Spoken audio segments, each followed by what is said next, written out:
요한계시록 제1장.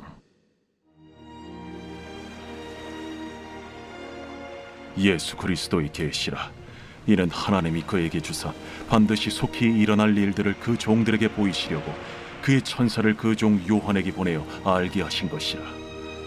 요한은 하나님의 말씀과 예수 그리스도의 증거 곧 자기가 본 것을 다 증언하였느니라. 이 예언의 말씀을 읽는 자와 듣는 자와 그 가운데 기록한 것을 지키는 자는 복이 있나니 때가 가까움이라. 요한은 아시아에 있는 7 교회에 편지하노니 이제도 계시고 전에도 계셨고 장차 오실 이와 그의 보좌 앞에 있는 7 영과 또 충성된 증인으로 죽은 자들 가운데서 먼저 나시고 땅의 임금들의 머리가 되신 예수 그리스도로 말미암아 은혜와 평강이 너희에게 있기를 원하노라. 우리를 사랑하사 그의 피로 우리 죄에서 우리를 해방하시고 그의 아버지 하나님을 위하여 우리를 나라와 제사장으로 삼으신 그에게 영광과 능력이 세세토록 있기를 원하노라. 아멘. 볼지어다, 그가 구름을 타고 오시리라. 각 사람의 눈이 그를 보겠고 그를 찌른 자들도 볼 것이요 땅에 있는 모든 족속이 그로 말미암아 애곡하리니 그러하리라. 아멘. 주 하나님이 이르시되 나는 알파와 오메가라. 이제도 있고 전에도 있었고 장차 올 자요 전능한 자라. 나 요한은 너희 형제요 예수의 환난과 나라와 참음에 동참하는 자라. 하나님의 말씀과 예수를 증언하였으므로 말미암아 밤모라 하는 섬에 있었더니 주의 날에 내가 성령에 감동되어 내 뒤에서 나는 나팔 소리 같은 큰 음성을 들으니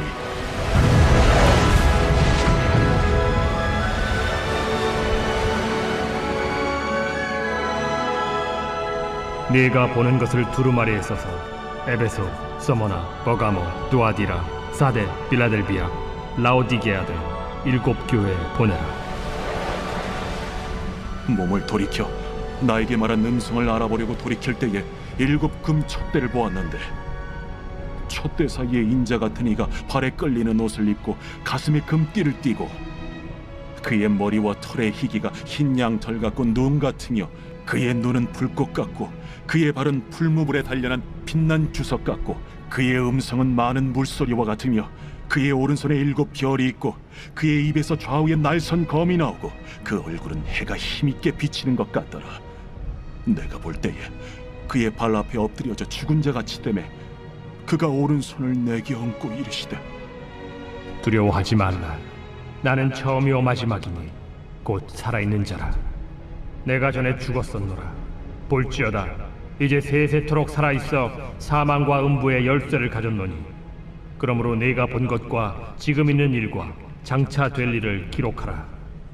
네가 본 것은 내 오른손의 7 별의 비밀과 또 7 금 촛대라. 7 별은 7 교회의 사자요 7 촛대는 7 교회니라.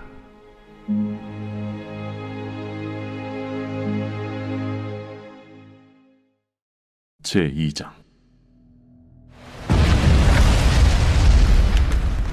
에베소 교회의 사자에게 편지하라.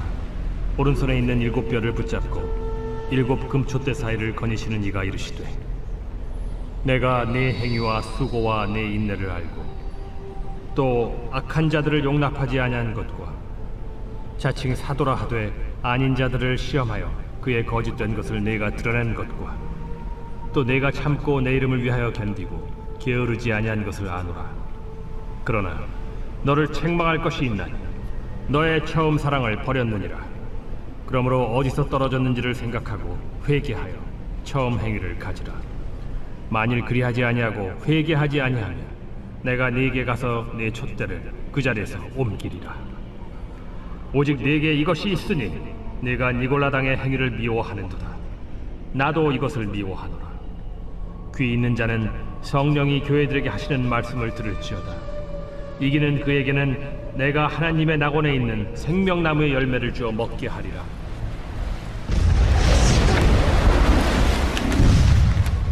서머나 교회의 사자에게 편지하라. 처음이며 마지막이요 죽었다가 살아나신 이가 이르시되 내가 네의 환난과 궁핍을 알거니와 실상은 네가 부요한 자니라. 자칭 유대인이라 하는 자들의 비방도 알거니와 실상은 유대인이 아니야 사탄의 회당이라. 너는 장차 받을 고난을 두려워하지 말라. 볼지어다 마귀가 장차 너희 가운데에서 몇 사람을 옥에 던져 시험을 받게 하리냐. 너희가 10일 동안 환난을 받으리라. 네가 죽도록 충성하라. 그리하면 내가 생명의 관을 네게 주리라. 귀 있는 자는 성령이 교회들에게 하시는 말씀을 들을지어다. 이기는 자는 둘째 사망의 해를 받지 아니하리라.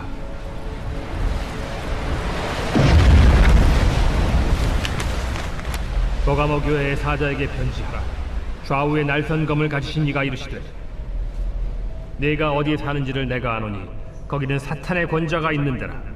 네가 내 이름을 굳게 잡아서 내 충성된 증인 안디바가 너희 가운데 곧 사탄이 사는 곳에서 죽임을 당할 때에도 나를 믿는 믿음을 저버리지 아니하였도다. 그러나 네게 두어 가지 책망할 것이 있나니 거기 네게 발람의 교훈을 지키는 자들이 있도다. 발람이 발락을 가르쳐 이스라엘 자손 앞에 걸림돌을 놓아 우상의 제물을 먹게 하였고 또 행음하게 하였느니라. 이와 같이 네게도 니골라 당의 교훈을 지키는 자들이 있도다. 그러므로 회개하라. 그리하지 아니하면 내가 네게 속히 가서 내 입의 검으로 그들과 싸우리라. 귀 있는 자는 성령이 교회들에게 하시는 말씀을 들을지어다. 이기는 그에게는 내가 감추었던 만나를 주고 또 흰 돌을 줄 터인데 그 돌 위에 새 이름을 기록한 것이 있나니 받는 자밖에는 그 이름을 알 사람이 없느니라.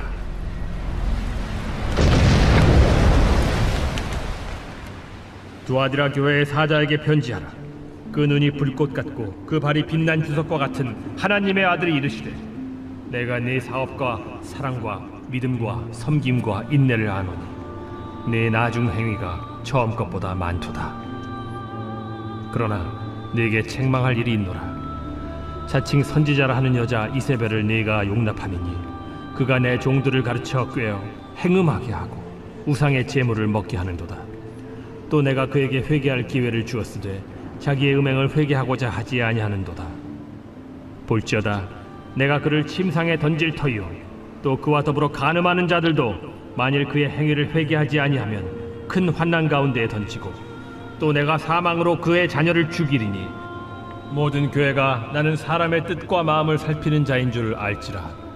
내가 너희 각 사람의 행위대로 갚아주리라. 두아디라에 남아있어 이 교훈을 받지 아니하고 소위 사탄의 깊은 것을 알지 못하는 너희에게 말하노니 다른 짐으로 너희에게 지울 것은 없노라. 다만 너희에게 있는 것을 내가 올 때까지 굳게 잡으라. 이기는 자와 끝까지 내 일을 지키는 그에게 만국을 다스리는 권세를 주리니 그가 철장을 가지고 그들을 다스려 질그릇 깨트리는 것과 같이 하리라. 나도 내 아버지께 받은 것이 그러하니라. 내가 또 그에게 새벽별을 주리라. 귀 있는 자는 성령이 교회들에게 하시는 말씀을 들을지어다. 제3장.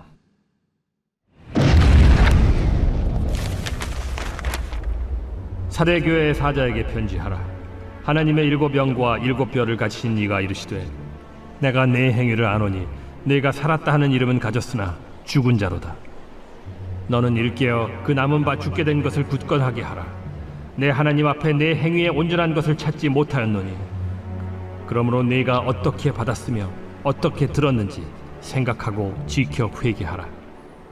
만일 일깨지 아니하면 내가 도둑같이 이르리니 어느 때에 네게 이르는지 네가 알지 못하리라. 그러나 사대에 그 옷을 더럽히지 아니한 자 몇 명이 네게 있어 흰옷을 입고 나와 함께 다니리니 그들은 합당한 자인 연고라. 이기는 자는 이와 같이 흰옷을 입을 것이요 내가 그 이름을 생명책에서 결코 지우지 아니하고 그 이름을 내 아버지 앞과 그의 천사들 앞에서 시인하리라. 귀 있는 자는 성령이 교회들에게 하시는 말씀을 들을지어다. 빌라델비아 교회의 사자에게 편지하라. 거룩하고 진실하사 다윗의 열쇠를 가지시니 곧 열면 닫을 사람이 없고 닫으면 열 사람이 없는 그가 이르시되 볼지어다 내가 네 앞에 열린 문을 두었으되 능히 닫을 사람이 없으리라. 내가 네 행위를 아노니 네가 작은 능력을 가지고서도 내 말을 지키며 내 이름을 배반하지 아니하였도다. 보라, 사탄의 회당 곧 자칭 유대인이라 하나 그렇지 아니하고 거짓말하는 자들 중에서 몇을 내게 주어 그들로 와서 네 발 앞에 절하게 하고 내가 너를 사랑하는 줄을 알게 하리라. 네가 나의 인내의 말씀을 지켰은즉 내가 또한 너를 지켜 시험의 때를 면하게 하리니 이는 장차 온 세상에 임하여 땅에 거하는 자들을 시험할 때라. 내가 속히 오리니 네가 가진 것을 굳게 잡아 아무도 내 면류관을 빼앗지 못하게 하라. 이기는 자는 내 하나님 성전의 기둥이 되게 하리니 그가 결코 다시 나가지 아니하리라. 내가 하나님의 이름과 하나님의 성 곧 하늘에서 내 하나님께로부터 내려오는 새 예루살렘의 이름과 나의 새 이름을 그이 위에 기록하리라. 귀 있는 자는 성령이 교회들에게 하시는 말씀 들을지어다. 라오디게아 교회의 사자에게 편지하라. 아멘이시오 충성되고 참된 증인이시오 하나님의 창조의 근본이시니가 이르시되 내가 네 행위를 아노니 네가 차지도 아니하고 뜨겁지도 아니하도다. 네가 차든지 뜨겁든지 하기를 원하노라. 네가 이같이 미지근하여 뜨겁지도 아니하고 차지도 아니하니 내 입에서 너를 토하여 버리리라. 네가 말하기를 나는 부자라 부요하여 부족한 것이 없다 하나 네 곤고한 것과 가련한 것과 가난한 것과 눈먼 것과 벌거벗은 것을 알지 못하는도다. 내가 너를 권하노니 내게서 불로 연단한 금을 사서 부요하게 하고 흰 옷을 사서 입어 벌거벗은 수치를 보이지 않게 하고 안약을 사서 눈에 발라 보게 하라. 무릇 내가 사랑하는 자를 책망하여 징계하노니 그러므로 네가 열심을 내라. 회개하라. 볼지어다 내가 문 밖에 서서 두드리노니 누구든지 내 음성을 듣고 문을 열면 내가 그에게로 들어가 그와 더불어 먹고 그는 나와 더불어 먹으리라. 이기는 그에게는 내가 내 보좌에 함께 앉게 하여 주기를 내가 이기고 아버지 보좌에 함께 앉은 것과 같이 하리라. 귀 있는 자는 성령이 교회들에게 하시는 말씀을 들을지어다.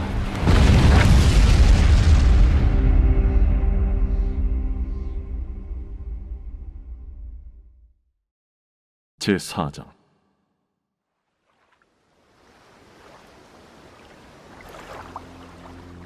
이 일 후에 내가 보니 하늘에 열린 문이 있는데 내가 들은 바 처음에 내게 말하던 나팔 소리 같은 그 음성이 이르되 이리로 올라오라. 이후에 마땅히 일어날 일들을 내가 네게 보이리라. 내가 곧 성령에 감동되었더니 보라 하늘에 보좌를 베풀었고 그 보좌 위에 앉으신 이가 있는데 앉으신 이의 모양이 벽옥과 홍보석 같고 또 무지개가 있어 보좌에 둘렸는데 그 모양이 녹보석 같더라. 또 보좌에 둘려 24 보좌들이 있고 그 보좌들 위에 24 장로들이 흰 옷을 입고 머리에 금관을 쓰고 앉았더라.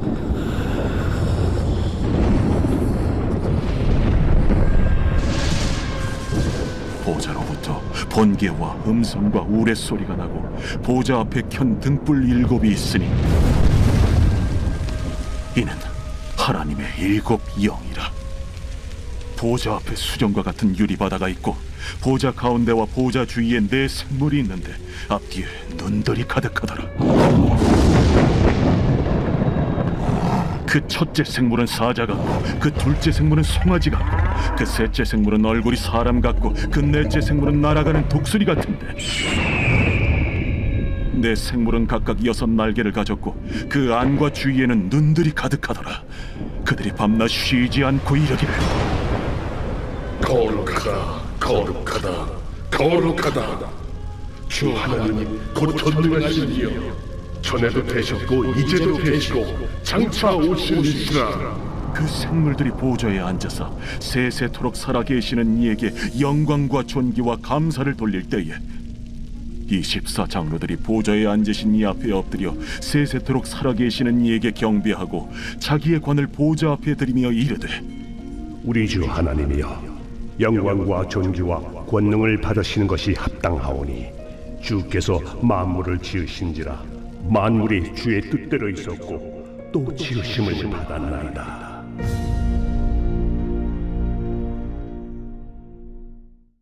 제50편 아사베시.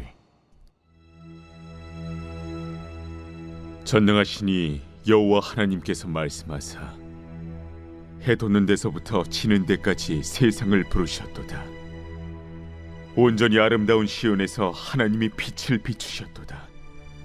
우리 하나님이 오사 잠잠하지 아니하시니 그 앞에는 삼키는 불이 있고 그 사방에는 광풍이 불리로다. 하나님이 자기의 백성을 판결하시려고 위 하늘과 아래 땅에 선포하여 이르시되 나의 성도들을 내 앞에 모으라. 그들은 제사로 나와 언약한 이들이니라 하시도다. 하늘이 그의 공의를 선포하리니 하나님 그는 심판장이시미로다. 내 백성아 들을지어다. 내가 말하리라. 이스라엘아 내가 내게 증언하리라. 나는 하나님 곧 내 하나님이로다. 나는 내 재물 때문에 너를 책망하지는 아니하리니 내 번제가 항상 내 앞에 있음이로다.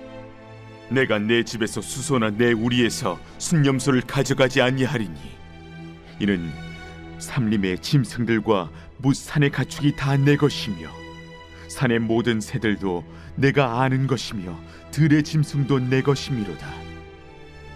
내가 가령 줄여도 내게 이르지 아니할 것은 세계와 거기에 충만한 것이 내 것이미로다. 내가 수소의 고기를 먹으며 염소의 피를 마시겠느냐. 감사로 하나님께 제사를 드리며 지존하신 이에게 내 소원을 갚으며 환난 날에 나를 부르라. 내가 너를 건지리니 내가 나를 영화롭게 하리로다.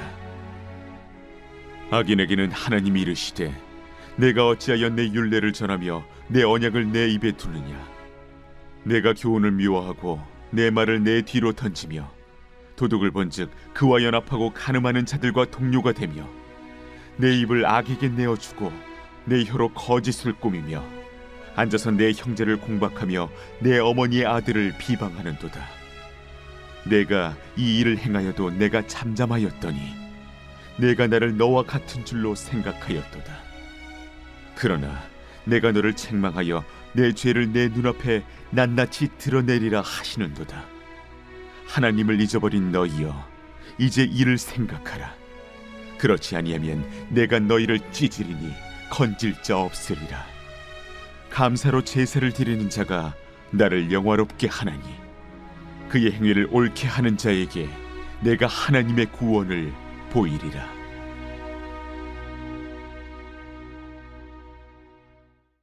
오늘 우리가 은혜 받을 하나님 말씀은 요한계시록 3장 14절로 17절까지 말씀입니다. 라오디게아 교회의 사자에게 편지하라. 아멘이시오 충성되고 참된 증인이시오 하나님의 창조의 근본이신 이가 이르시되 내가 내 행위를 아노니 내가 차지도 아니하고 뜨겁지도 아니하도다. 내가 차든지 뜨겁든지 하기를 원하노라. 내가 이같이 미지근하여 뜨겁지도 아니하고 차지도 아니하니 내 입에서 너를 토하여 버리리라. 내가 말하기를 나는 부자라 부요하여 부족할 것이 없다 하나 내 공고한 것과 가련한 것과 가난한 것과 눈먼 것과 벌거벗은 것을 알지 못하는도다. 아멘. 오늘은 부족한 것이 없는 부족함이라는 제목으로 하나님 말씀 전하겠습니다. 어떤 지역에 큰 병원이 있다는 것은 그 지역의 가치를 반증합니다. 우리나라에서 큰 병원이라 하면 삼성의료원, 세브란스병원, 서울대 병원이라 할 수 있는데 그 병원들이 다 어디 있습니까? 대부분 강남과 분당 같은 금싸라기 땅에 있습니다. 그런 의미에서 강동구도 결코 뒤처지지는 않죠. 왜냐하면 강동구에는 우리나라에서 가장 크고 실력 있다 말하는 의사들이 있는 아산병원이 있기 때문입니다. 이렇게 큰 병원이 있으면 그 주위에 자연스럽게 상권이라는 것이 형성되게 됩니다. 병원에서 처방받은 약을 사려는 사람을 위해서 약국이 들어서고요. 환자들이 먹을 수 있는 죽을 파는 식당이 생기고 또 건강용품이라든지 환자의 가족들이 머무를 수 있는 카페 등이 생깁니다. 이처럼 큰 병원은 사람들을 모으고 그 도시에 돈을 벌어다주는 랜드마크라 할 수 있습니다. 제가 새벽부터 병원 이야기를 하는 이유는 오늘 묵상한 본문의 배경이 되는 이 라오디게아 교회가 있는 지역이 당시 유럽에서 대표적인 의료 도시였기 때문입니다. 그곳에는 큰 병원이 있었고요. 또 신약 개발이 활발히 진행되던 곳이 라오디게아였습니다. 또 거기에는 파묵갈레라는 온천이 있어서 몸이 아프거나 요양이 필요한 사람들에게 최고로 꼽히는 휴양지였습니다. 이런 도시가 얼마나 많은 수입을 벌여들였을지 한번 상상해 보십시오. 사람들은 아프면 억만금을 주고서라도 병을 고치고 싶어 합니다. 록펠러라는 미국의 가장 큰 부호가 그랬다고 하지 않습니까? 나의 생명을 1년만 연장시켜주면 나의 재산 절반을 주겠다고. 당시에도 그렇게 돈을 싸들고 이 라오디게아 지역으로 원정 오는 사람들이 많았을 것입니다. 이처럼 모든 것이 구비된 도시가 라오디게아였지만 반대로 이곳에 없는 것이 있었습니다. 당시 모든 초대 교회가 공통적으로 겪었던 여러 가지 환난과 공고함이 이 도시에는 없었습니다. 엄밀히 말하면 그 환난과 공고함을 외면하는 인생을 그들은 살았습니다. 서머나라든지 빌라델비아와 같은 도시에서는 성도라는 이유로 직장에서 쫓겨나고 왕따를 당하고 순교를 당했지만 라오디게아 교회는 그런 환난과 핍박을 피하는 방법을 선택했다는 것입니다. 이에 교회의 머리 되신 주님께서 요한을 통해 라오디게아 교회에게 편지를 보내셨습니다. 그리고 그 내용은 책망이 전부였습니다. 소아시아 7교회가 모두 편지를 받았지만 이 4대 교회와 라오디게아 교회만큼은 오로지 책망만 받았습니다. 그리고 이 두 지역의 공통점이라면 핍박이 있어도 별로 그것을 느끼지 못할 만큼 모두가 살만한 도시였고 신앙을 위한 어떤 희생과 헌신도 하지 않았다는 공통점이 있었습니다. 이 라오디게아를 향한 편지 내용 중에서 가장 핵심 구절이라 한다면 3장 20절입니다. 제가 읽어드립니다. 볼지어다 내가 문 밖에 서서 두드리노니 누구든지 내 음성을 듣고 문을 열면 내가 그에게로 들어가 그와 더불어 먹고 그는 나와 더불어 먹으리라. 아멘. 많은 사람들이 이 구절을 신앙이 없는 사람에게 복음을 받아들이게 하고 예수 그리스도를 주와 그리스도로 영접할 때 필요한 말씀으로 이해합니다. 하지만 예수님은 이 말씀을 이미 성도라고 불리고 있는 또 자신도 그렇게 믿고 있는 라오디게아 교회를 향해서 말씀하셨습니다. 여러분 이 말이 무슨 뜻인가요? 자신들은 이미 예수를 믿노라 말하지만 실질적으로 주님께서 그들 속에 계시지 않다는 뜻입니다. 주님이 없는 그들의 마음속에는 그저 안락함과 평안함을 지향하는 게으름만이 있을 뿐이었습니다. 굳이 열심히 신앙생활하지 않아도 주변 환경이 돈을 벌어다 주고 성공한 인생이라 칭찬하니 굳이 구원을 위해서 핍박을 감수할 필요가 없었던 것입니다. 그렇게 그들은 이미 가진 것을 잃지 않기 위하여 주님과도 적당한 거리를 유지했습니다. 주님은 그런 그들의 뜨겁지도 또 차갑지도 않은 믿음을 다음과 같이 질타하셨습니다. 16절 말씀입니다. 내가 이같이 미지근하여 뜨겁지도 아니하고 차지도 아니하니 내 입에서 너를 토하여 버리리라. 아멘. 이 경고는 당시 라오디게아에 살던 사람이라면 누구나 이해할 수 있는 삶의 언어였습니다. 당시 라오디게아는 주변에 강이 없어서 멀리서 생활용수를 끌어다 썼는데 그 물은 라오디게아에서 14km나 떨어진 온천이었습니다. 그런데 아무리 뜨거운 온천물이라도 이 14km를 건너오면서 어떻게 됐을까요? 당연히 식어버렸겠죠. 또 온갖 먼지와 오물이 섞여오지 않았겠습니까? 또 온천수니까 다량의 석회질이 섞여 있었겠지요. 그래서 이 물을 식히고 정제하고 석회질을 가라앉히지 않으면 도저히 식수로 사용할 수 없었던 것입니다. 만약 이것을 그냥 마신다면 구토를 유발하거나 병에 걸릴 수도 있었습니다. 그런데 주님이 보시기에 이 딱 라오디게아가 그런 교회였던 겁니다. 교회는 교회인데 세상과 친한 교회, 돈은 많은데 구제와 사랑과 열정이 없는 그런 미지근하고 더러운 물과 같은 교회가 바로 라오디게아 교회였습니다. 영혼의 질병인 죄의 문제를 치료하고 생명을 살려내야 하는 이 교회가 오히려 영적 질병을 유발하는 주범이 되고 있으니 얼마나 주님 보시기에 안타까우셨겠습니까? 오늘날에도 그런 안타까운 교회와 목회자들이 또 성도들이 있습니다. 열정도 잃어버리고 교회라는 순수성도 까먹어버린 교회가 너무나도 많습니다. 부흥과 성공을 위해서라면 세상의 저급한 문화들까지도 무비판적으로 받아들이고 미지근하고 더러운 폐수와 같은 삶을 살면서도 여전히 구원을 받았다 자랑하는 교회와 성도들이 얼마나 많습니까? 그리고 그런 그들로 인하여 순수한 신앙을 지키려는 다른 교회들이 함께 싸잡아서 욕을 먹고 있지 않습니까? 주님은 그런 교회와 성도들을 향하여 오늘 본문에서 이런 원색적인 비난을 퍼부으십니다. 너희는 구토 유발자들이라고. 다른 사람을 욕하기 전에 이 말씀 앞에 우리 자신을 돌아봅시다. 내 안에는 과연 예수님이 계시는가? 혹시 여전히 예수님은 문 밖에 서서 계시고 문을 두드리고 계시는 것은 아닌가? 평안한 삶을 놓치는 것이 싫어서 어떤 봉사와 헌신도 하지 못하고 있는 것은 아닌가? 고난이 싫어서 주님과 적당한 거리를 유지하고 있는 것은 아닌가? 바라기는 라오디게아 교회와 같은 교회가 넘치는 이 시대 가운데 우리가 주님의 음성에 귀를 기울이고 주님의 마음을 시원케 하는 복된 교회와 성도가 되기를 바랍니다.